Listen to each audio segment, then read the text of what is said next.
Ahí va, ¿no? Así que, nada, sepan que lo estamos grabando. Para las personas que no están presentes, mientras pasa esto, los que están presentes, anótense por favor en el chat para que nos quede registro de esta cuestión. Bueno, nos había quedado un ejercicio pendiente en Classroom. Era una estrategia para resolver un problema de un objeto que se arrojaba desde arriba de una mesada, se creaba una velocidad inicial y había que determinar cuál era esa velocidad, ¿sí? Había una cosa por el estilo de lo que teníamos que charlar. Bueno, de eso recibí quizás muy poquitas revoluciones, así que los dejo pensar un poco más ese problema,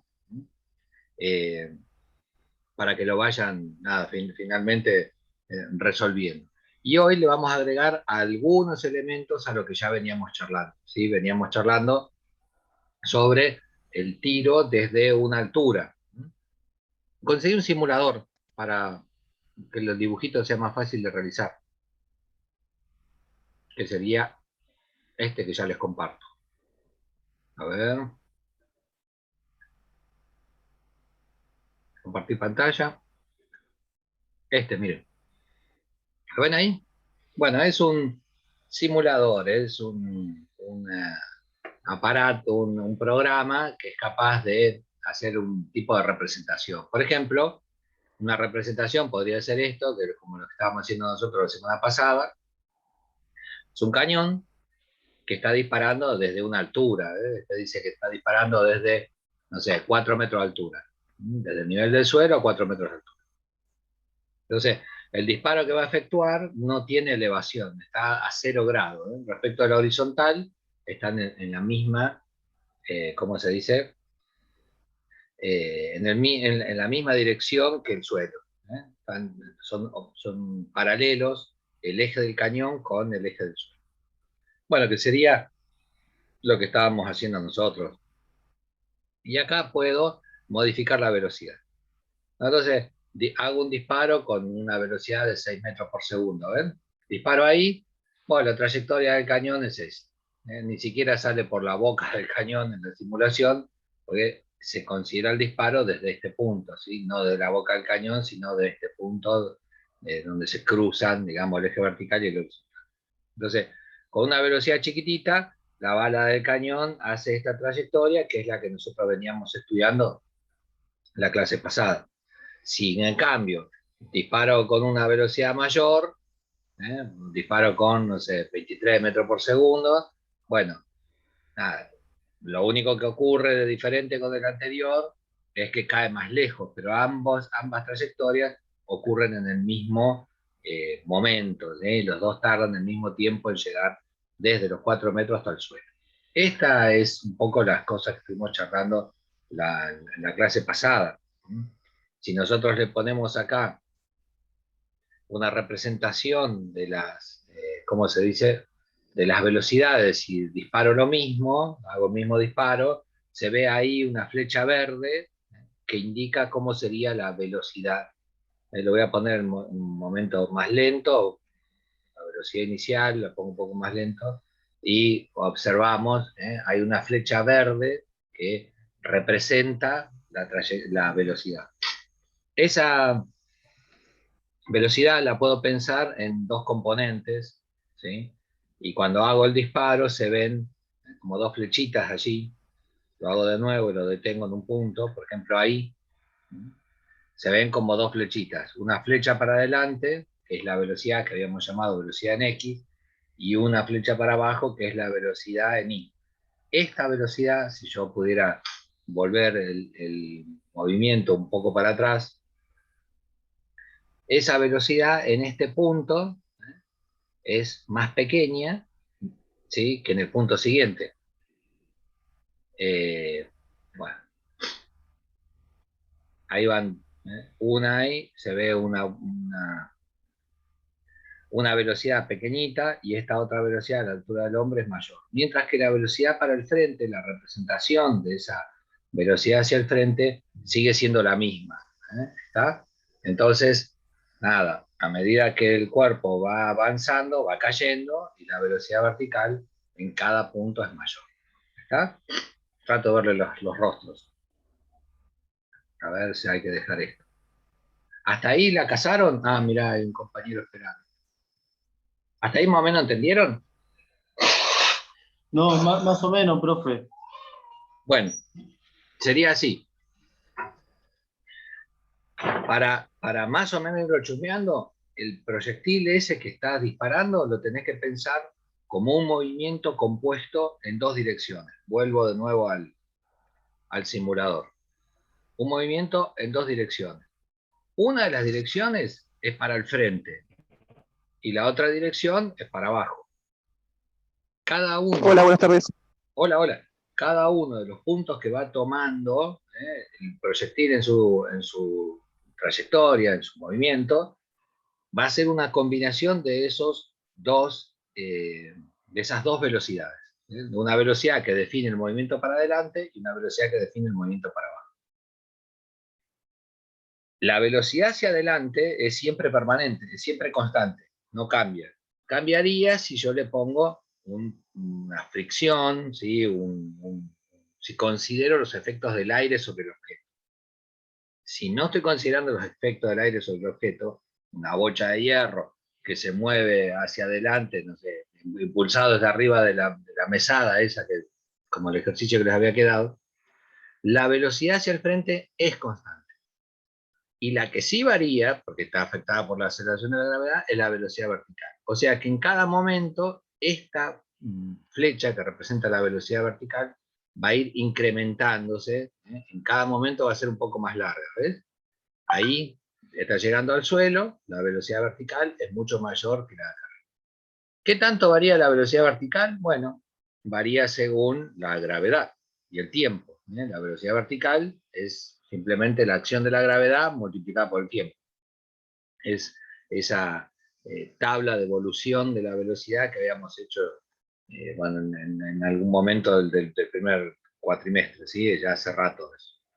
Entonces, nos tiene que quedar que en este tipo de disparo, que lo consideramos como un tiro horizontal, porque tienes una inclinación del cañón de 0 grados, la, eh, la manera de abordarlo, el abordaje, digamos, para su estudio, parte de esta premisa de que se trata de dos movimientos simultáneos. Uno hacia adelante, que es un movimiento con velocidad uniforme, y uno para abajo, que es un movimiento con aceleración uniforme, con la misma aceleración, ¿sí? Que va aumentando la velocidad. Bueno, esas serían las consideraciones generales. ¿Qué pasa si desde una altura, por ejemplo, como estos 4 metros, voy modificando la velocidad? Pues lo único que pasa, si fuera poco, ahí llegan los dos en esa trayectoria. ¿Qué pasa si cambio la velocidad? Bueno, si cambio la velocidad, llega más lejos. ¿Eh? En definitiva, llega más lejos. Pero el tiempo que tarda en caer es el mismo. ¿Por qué tarda lo mismo en caer? Pues porque el único factor de cambio que modifica esa velocidad vertical es la gravedad. Tanto el movimiento 1 como el movimiento 2, los dos cañonazos que hemos tirado, los dos van a tardar lo mismo en llegar al suelo, porque los dos están afectados por el mismo factor de cambio, a saber, la gravedad. ¿Está? Entonces, allí lo que veo es que la velocidad es mayor, la velocidad horizontal es mayor, mientras que si pudiera hacer un disparo en cada una de las trayectorias, vería que en el mismo nivel la velocidad vertical es la misma. Para cada uno de los niveles, la velocidad vertical va aumentando con el mismo ritmo. ¿Sí? Mientras que la velocidad de frente es mayor ¿cómo se dice? En el segundo disparo, en el gráfico B, y esa sería su distinción y por eso llega más lejos, no por la variación de la velocidad vertical. No sé si más o menos la aclaramos, Alejandro. No, más o menos, pero igualmente, a medida que va pasando la clase, lo va explicando mejor, lo va a Sí, especificar mejor. Sí, no sé si lo voy a explicar mejor, pero voy a seguir insistiendo sobre esas líneas. Ahora, el problema de lo que viene es que nosotros acá estamos haciendo una representación, voy a ir a, a un gráfico, digamos, en la pizarra, ahora un chiquitín, pero en realidad, ponerle que yo voy a disparar desde el suelo, y ese disparo desde el suelo lo voy a hacer con un ángulo, con un ángulo, qué sé yo, 40 grados, dice acá, y no sé, una velocidad de 9, 10 metros por segundo para arriba. Disparo. ¿Eh? Me falló el disparo del cañón, querido. Está muy lento. ¿Qué pasa? Ahí está. Bueno, esa sería la trayectoria que estamos analizando. Voy a poner un cachito más de pila, ¿no? Porque así no me llega para ningún lado. Bueno, va, a ver qué pasa. Ahí por lo menos se nota la parábola. ¿Eh? Bueno, entonces, cuando yo disparo con un ángulo de elevación, ¿sí? El movimiento que estoy analizando es un poco más complejo que el anterior. ¿Por qué? Porque la parábola ahora está completa. Hasta este punto, está en una rama de la parábola ascendente. ¿Sí? Va ganando altura hasta que llega a este punto que se conoce como altura máxima. A partir de allí, el objeto empieza a caer y completa la segunda rama de la parábola. Esta segunda rama de la parábola es la que analizamos la clase pasada. En este día de hoy, en realidad, el análisis es más complejo porque involucra tanto el ascenso como la caída de, ¿cómo se dice?, del proyectil. Entonces, si yo a eso le agrego ni sé dónde están, le agrego los componentes verticales, los componentes de la velocidad, y lo voy a poner más lento para que se vea. Bueno, si ven, ahí mientras asciende, este vector de velocidad tiene un componente hacia arriba, vertical hacia arriba. Cuando va llegando a la parte superior, imagínate que vos estás tirando un objeto para arriba, no proyectado hacia adelante, sino solo para arriba. Cuando tirás ese objeto para arriba, llega a un punto donde se detiene. Bueno, esa variación de velocidad es lo que le pasa a este móvil en su ascenso. La velocidad vertical arriba de todo va a ser 0, que es ese punto. Arriba de todo no tiene más velocidad para arriba y solamente queda la velocidad hacia el frente. A partir de ese punto, que es un punto de inflexión, la velocidad del cuerpo se va a componer del componente horizontal, de X, más la evolución de la velocidad vertical, como si fuera una caída. Cae según la sucesión de números impares, decíamos cuando analizábamos el trabajo de Galileo. Entonces, a partir de ahí, el movimiento, ¿ven? A medida que va bajando, empieza a representarse un vector vertical cada vez más largo, ¿eh? Hasta que llega abajo de todo, que es cuando alcanza la máxima velocidad. Entonces, en este caso, hay un momento inicial donde la velocidad vertical es grande en el momento del arranque hacia arriba y la velocidad horizontal es siempre la misma. A medida que va subiendo, la flechita esa que representa la velocidad vertical, el modelo ese va quedando cada vez menor, hasta que llega arriba de todo y desaparece. A partir de ahí cambia de sentido. El cuerpo empieza a caer a la vez que avanza. ¿Se ve la flechita? Bueno, hasta que llega abajo de todo. Esa representación es la que vamos a ver en el pizarroncito. Dice entonces, tengo un plano donde se reproduce el disparo, ¿sí?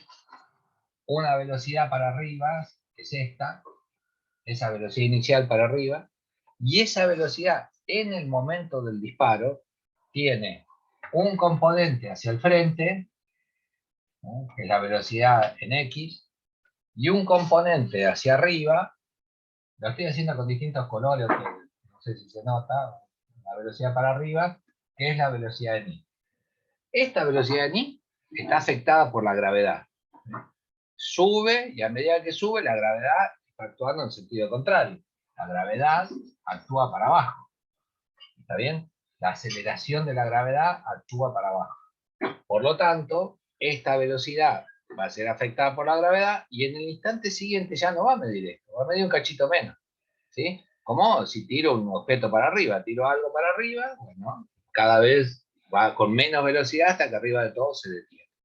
¿No? Así que eso es lo que le va a pasar. En el momento siguiente, el cuerpo este avanza y sube.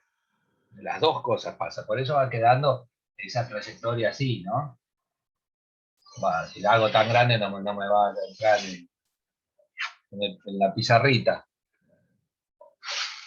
¿Eh? Queda una cosa así. ¿Sí? Esa trayectoria parabólica. En el siguiente momento, en otro momento que yo no estoy analizando, en este punto que lo analizo, bueno, de nuevo, la velocidad en X va a seguir siendo la misma que tenía antes, la misma velocidad en X. No cambia eso. En el siguiente punto, también va a ser la misma velocidad en X. Y arriba de todo, también va a ser la misma velocidad en X. El mismo valor de la velocidad. ¿Está? Esa permanece constante a lo largo de todo el movimiento. En el caso en que no esté considerando la acción del aire, ¿eh? Si fuera el tema al revés, bueno, digo, si fuera el tema que considero la acción del aire, otro sería el cantar, ¿no? Porque esa velocidad, a medida que transcurre el tiempo, va a ser menor. El aire lo frena. En este caso es el modelo más simple, el aire no lo modifica y siempre vale lo mismo. Bueno, pero la otra velocidad, la velocidad vertical, esta, sí se va modificando. En el instante siguiente que va luchando contra la gravedad va a quedar así. Y en el instante siguiente, en su lucha contra la gravedad, va a quedar más chiquita y arriba de todo, la velocidad en I va a ser cero. No tiene velocidad vertical arriba. ¿Eh? Solamente tiene un valor de velocidad horizontal, no tiene velocidad vertical. Esta velocidad en I en cada momento va a ser menor. Esta más grande que esta más grande que esta, arriba cero. Una vez que llega a la altura máxima, que sería este punto de acá, a esto se le llama H máximo. Bueno, no me salen ni las letras, H máximo. A esa altura máxima, cuando llega ahí, se invierte la velocidad. Y cuando esté a la misma altura, en la trayectoria descendente, va a medir lo mismo que esta velocidad, pero en sentido contrario. En el momento siguiente va a medir lo mismo que esta, pero en sentido contrario. ¿Sí? Y en el momento siguiente va a medir lo mismo que esta, pero en sentido contrario. ¿Está? Eso, esa idea que te estoy diciendo es, en principio, por más que estemos considerando los efectos del aire, aún considerando los efectos del aire, ¿cómo se dice? Enseñanza. No celebre tirando tiro al aire. Porque lo que te dice es que si la bala sale con esta velocidad inicial, esa velocidad es el resultado de componer estas dos. O sea, en este otro momento es así, en este momento es así, en este momento coincide con esa velocidad horizontal, y cuando llegue, cuando la bala está llegando abajo, esa velocidad tangencial es así.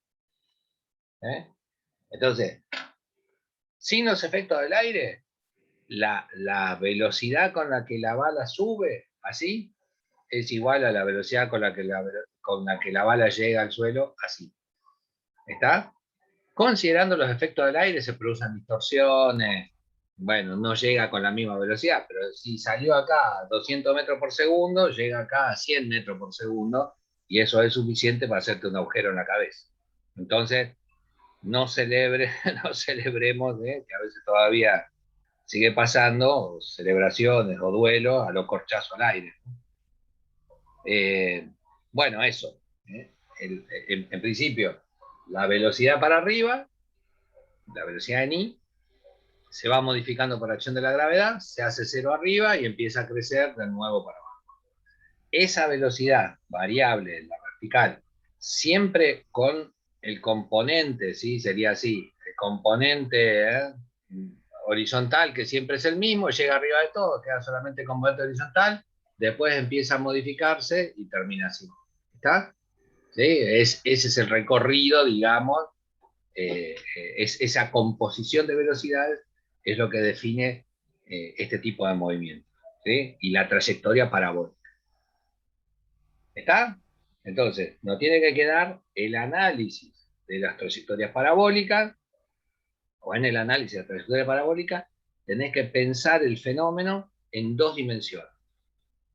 En cada una de esas dimensiones hay un movimiento que lo caracteriza. Horizontalmente, es un movimiento rectilíneo, no, rectilíneo no, un movimiento uniforme, digamos, siempre va con la misma velocidad para el frente. En la dimensión vertical es un movimiento uniformemente acelerado, o sea, actúa la gravedad que modifica la velocidad. En la rama ascendente la velocidad disminuye, en la rama descendente la velocidad aumenta. ¿Está? Esa primera cuestión nos tiene que quedar. Como términos nuevos, términos teóricos nuevos, definiciones más que términos teóricos, definiciones. Bueno, la primera definición, la trayectoria se llama trayectoria parabólica, y en general a esto se le llama tiro oblicuo. Esto ya habíamos empezado a charlarlo la clase pasada. El caso que estudiamos la clase pasada, el tiro horizontal, es un caso particular de del tiro oblicuo. Entonces, el modelo de análisis del movimiento, tiro oblicuo. La trayectoria, parábola. Las parábolas tienen asociada una ecuación de segundo orden. ¿Sí? Una ecuación matemática de segundo orden. Acuérdense que hay ecuaciones de grado 1, ecuaciones de grado 2. Bueno, esta es una ecuación de grado 1. Los que han hecho por ahí matemática un poco más avanzado, a ver, no sé si se acuerdan, la resolvente de la parábola, Bhaskara, o no sé cómo le llaman, está asociado a este tipo de... Por las caras que veo, nunca lo vieron, así que tachen esa parte del acta. No es importante, no nos importa mucho a nosotros. Sí que no es un círculo, no es un arco de circunferencia. Es una cosa que puede ser, como veíamos en la representación, un corcho muy alto y cae, ¿sí? O una curvita tenue, que va un poco más allá de la curvatura terrestre, no sé cómo decir, parábola. Bueno, el vértice de la parábola determina la altura máxima. Y otra cosa que no puse acá, el alcance del disparo es la distancia horizontal desde donde se dispara hasta donde pega el corchazo. ¿Está bien? Donde cae la flecha, o imagínate, no sé, un lanzamiento de bala, en los Juegos Olímpicos el tipo tira el coso ese, bueno, se renota que hace una parábola y gana el que tenga mayor alcance. ¿Sí? Tipo revolea un coso así de fierro que pesa, no sé, 10 kilos, no sé ni cuánto pesa, pero no debe ser muy lejos, debe pesar 7, 8 kilos, y lo tiran por allá a 50 metros, zarpado. Bueno, ese alcance, la distancia máxima de donde disparó hasta donde cae, está asociado a esta velocidad. Como el ejercicio que les quedó pendiente para realizar en esta semana, la distancia a la que cae está asociada a la velocidad horizontal. ¿Está? Entonces, Le pregunto, profe, sí, de dónde sale del eje Y y el eje X, cuando llega a la altura máxima, ¿no? Tenemos ahí ya un ángulo de 90 grados, ¿sí? Pero por abajo, siguiendo no, X, perdón, siguiendo sí, X, sí, por abajo. ¿Me no, escucha? sí, pero no tenés un ángulo de 90 grados. El ángulo de 90 grados lo forman los Hola, componentes. profe. Sí, sí, hola Alejandro. Hola. Sí, sí, te escucho. Sí, ¿me escuchó, profe? Sí, pero bueno, de nuevo, el ángulo de 90 grados lo forman las velocidades. No, Cuando sale la bola, sí, perdón, porque me corta. Cuando sale del punto de partida entre Y y X y llega a la altura máxima, pero sí. siguiendo sobre el eje X, tenemos ya ahí a la altura máxima un ángulo de 90 grados. ¿Sí? Bueno, ahí va. No hay ángulo, Cuando cae al final, ¿cómo? no hay ángulo de 90 grados. No hay ángulo de 90 grados. El ángulo es este. No sé, lo represento con el aparato este. Este, borro lo que había, tiene un ángulo de inclinación de 60 grados. Si el ángulo fuese de 90 grados, que es esto, lo que estamos analizando se transforma en un tiro, ya no ni funciona esto. Lo que se transforma en un tiro vertical. Sube y baja en el mismo lugar. ¿Está? Si el ángulo es de 90 grados. Claro, pero no me expliqué bien. ¿Podemos volver a la pizarra? Sí, Ahora sí veo yo el ángulo de 90 grados. En el medio, en la altura máxima, si trazo la línea punteada hasta llegar a la línea X, sí, se forma un ángulo de 90 grados. sí, sí. Esta ¿Sí? es una altura, sí. Bueno, claro, de la altura máxima para abajo, claro, ahí está. Ahora, si yo sumo del eje X hasta donde tiene el dedo índice, hasta el medio, tengo una distancia. ¿Sí? Sí, Si yo sumo esta distancia hasta donde cae la bola, sí, ¿sí?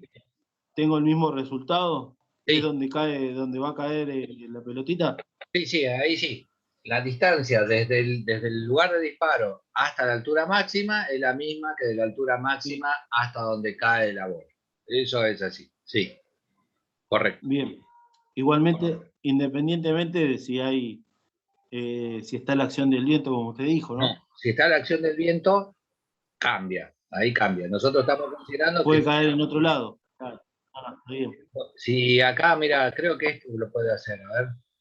Resistencia del aire, coeficiente de arrastre, acá. Ah, tiene un coeficiente de arrastre.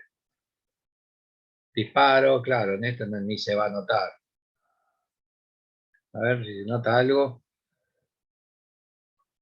Bueno, ahí es sin fricción del aire. Y ahora voy a disparar con fricción del aire. ¿Mm?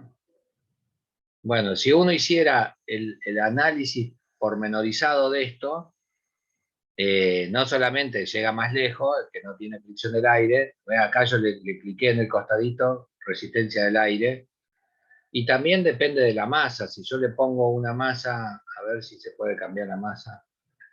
No, no se puede cambiar la masa. Y si se podría cambiar, no, no puedo cambiar nada de aquello. Capaz que porque está el otro acá. Vale que le pongo una masa más chiquita y le dejo resistencia del aire y hago el ensayo, ¿eh?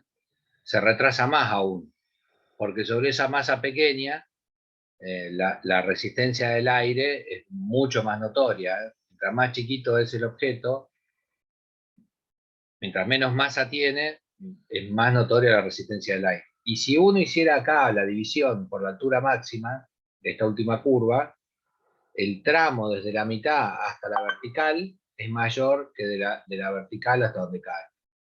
¿Mm?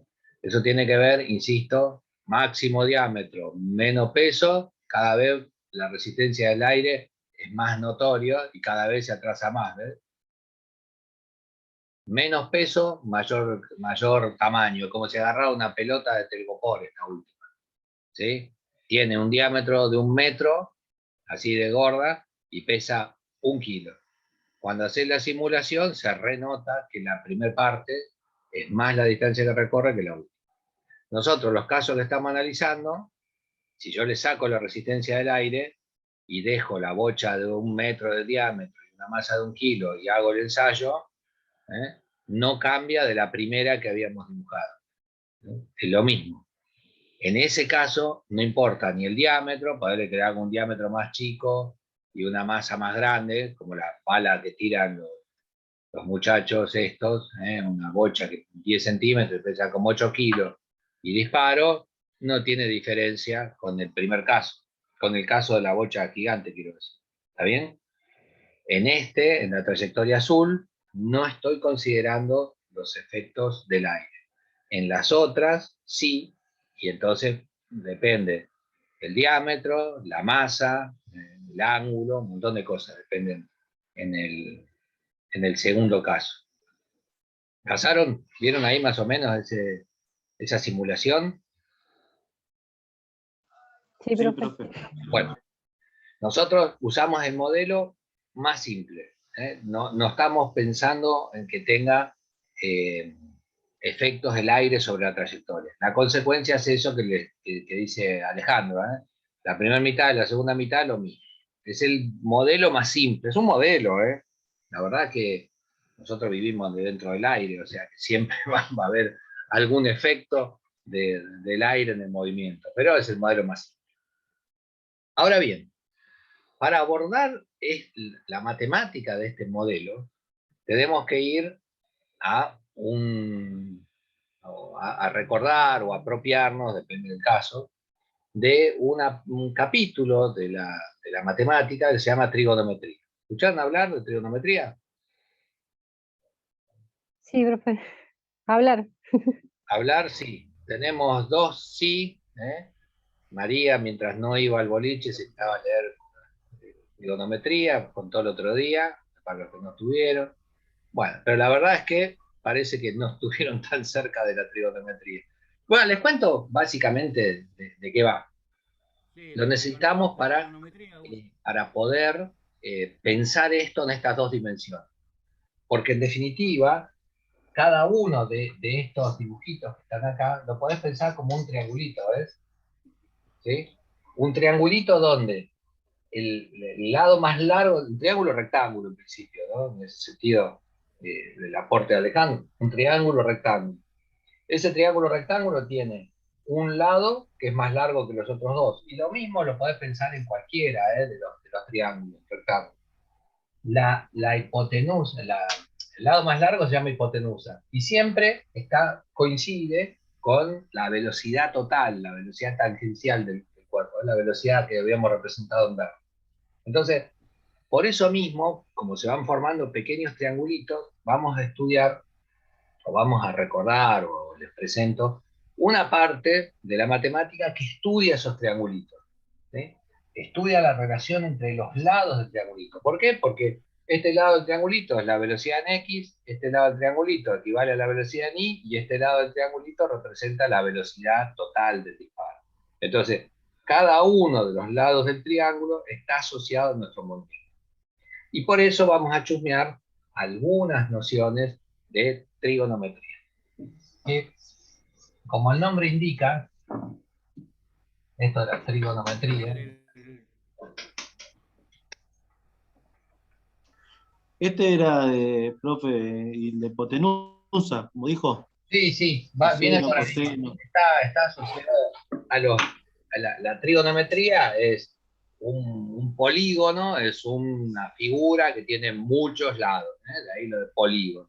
Bueno, este polígono tiene 3 lados, por eso se llama trígono, ¿sí? Es un polígono de 3 lados, y metría refiere a la relación métrica entre los lados. Entonces lo que vamos a estudiar es la relación métrica en figuras de 3 lados, en triángulos. De ahí viene el nombre. ¿La manito dónde está para realizar el... Cierro por ahí un audio. Prendo otras luces porque no se me da. Un poquito. No sé si ahí se ve un poquito mejor. Estaba muy oscuro. Bueno, entonces, dentro de la diversidad de triángulos que tenemos, que son muchos, vamos a chusmear en particular los triángulos rectángulos, como les decía. ¿Sí? Entonces, dentro de la trigonometría, dentro del estudio de las relaciones métricas en los triángulos, acortamos y vemos solamente las relaciones métricas entre triángulos rectángulos. Eso acota un montón la cuestión. En esos triángulos rectángulos hay, bueno, un lado que es más largo que los otros. El triángulo rectángulo, uno de los lados más largos. Ese lado más largo, como decíamos recién, se identifica, se lo nombra como, con un nombre particular. Se llama hipotenusa, ese largo.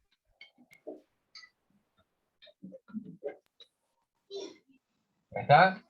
Hipotenusa. Una N. Esteban, dijiste algo, me pareció que te había... El teorema de Pitágoras. Bueno, ahora les cuento de qué va este teorema de Pitágoras. Bueno, hay un lado que es más largo, que es la hipotenusa, y los otros dos lados, los lados más cortos del triángulo rectángulo, se los llama catetos. Son los catetos. Catetos. Bueno, a esos catetos yo los puedo identificar, distinguir uno de otro a partir de un ángulo. Tomo un ángulo como referencia, por ejemplo, tomo este ángulo como referencia, y a partir de ese ángulo puedo definir los otros catetos. Eso depende del ángulo que vos tomes. La hipotenusa es independiente del ángulo